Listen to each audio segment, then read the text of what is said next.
Salve Skippy. We're here with chapter 25 this week. I hope you enjoy this video. I hope it's helpful to you. You'll need to have your book open. First thing we're going to do is go over chapter 25 vocabulary. If you take a look at the vocabulary list, your first word, oratio, orationis, is the word for speech or message. You'll notice that we get the English word oration for that, or orator. Many English words, easy to see. Next we have latro, latronis, which is robber or mercenary. Next we have miles, militis, which is soldier. Clearly we can see the word military from that word. Next we have eques, equitis, and we have the word horseman, knightsman, or equestrian that come from that word. Next is hostis, hostis, which is a stranger, a foreigner, or an enemy of one's country, and we get the word hostile from that word. Next we have mors, mortis, which means death. We get the word mortal from that. We have sanguis, sanguinis, the word for blood. Next we have sermo, sermonis, which is talk, conversation, or discourse. Clearly the word sermon comes from that. We have salus, salutis, which is health, welfare, and safety. And then we have aetas, aetatis, which is the word for age. If you take a look at the review vocabulary at the bottom of the page, we have clamo, clamare, clamavi, clamatum, which is the word to shout. And the second verb is demonstro, demonstrare, demonstravi, demonstratum, which is the word to point out or to demonstrate. And remember, we've been working with demonstrative pronouns recently, this, that, these, and those, and it comes from the word to point out or to show, right? Next, we have three adjectives. The first one, clarus aum, which is the adjective clear.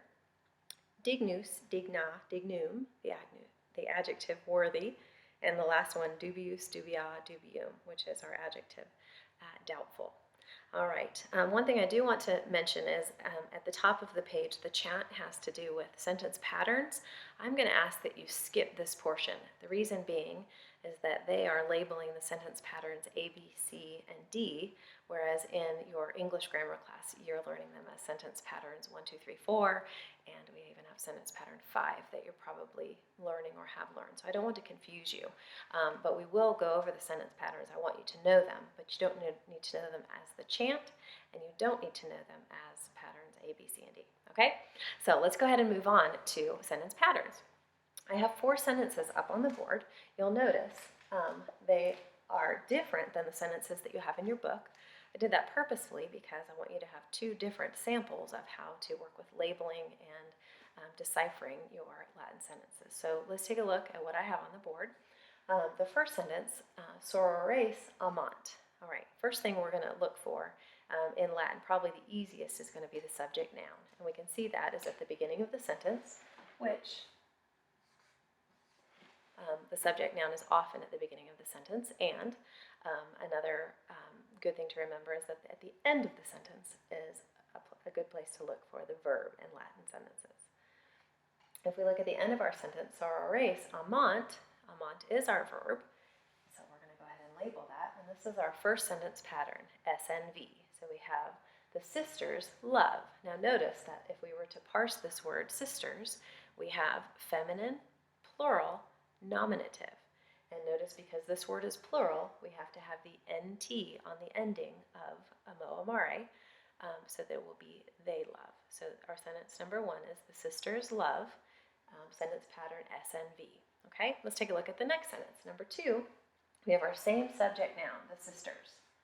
Okay, in this case, we don't have a verb at the end of the sentence, and we actually don't have an action verb in this sentence.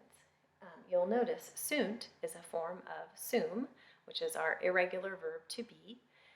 So here is our verb. What we're going to do, if we didn't realize that this was a linking verb or a being verb, we could still decipher that by looking at the rest of the sentence. So just as in English grammar, you would say the subject, noun, and the verb together. The sisters are whom or what, and is there a word that answers that? We would say the sisters are girls. Okay, and then we ask the question, does girls rename or describe the sisters? And the answer in this case is yes. So this is in the predicate. Now, is it renaming or describing? In this case, girls is a noun. Girls would be renaming the subject. Now remember, the word nominative comes from the Latin nomen, which is name, And then in this case, in the predicate, in the Latin predicare, to publish or make known. This is telling us or showing us something about the subject. So we have our predicate nominative. This verb is a linking verb. So sentence pattern 2 is SNLVPN or PRN, however you want to label. All right, so there's our sentence pattern 2. Moving on to sentence pattern 3, we have the sisters again. Here's our subject noun, and we can see our linking verb, but let's go ahead and make sure by asking the questions. Subject, verb together. The sisters are whom or what? The sisters are, in this case, beautiful. Does beautiful rename or describe the sisters in the sentence? The answer is yes. So again, we're in the predicate, and beautiful is describing sisters, so this is a predicate adjective. Now remember, we've already learned that in Latin, an adjective always matches the noun that it's modifying in gender, number, and case. So if this word is feminine, plural, nominative, our adjective, even if it's in the predicate, has to be feminine, plural, nominative. All right, so sentence pattern 3. SN, this will be a linking verb, PA. Okay, now remember, your linking verbs are just like an equal sign. So it's like saying this is equal to this. The sisters equal beautiful. The sisters equal girls. Okay.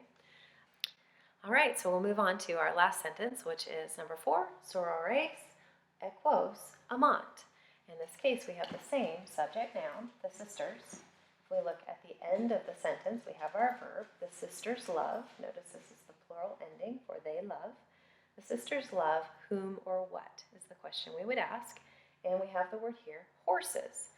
The sisters love horses. Now, does horses rename or describe sisters? No, it doesn't. So if the answer is no, then this is a direct object.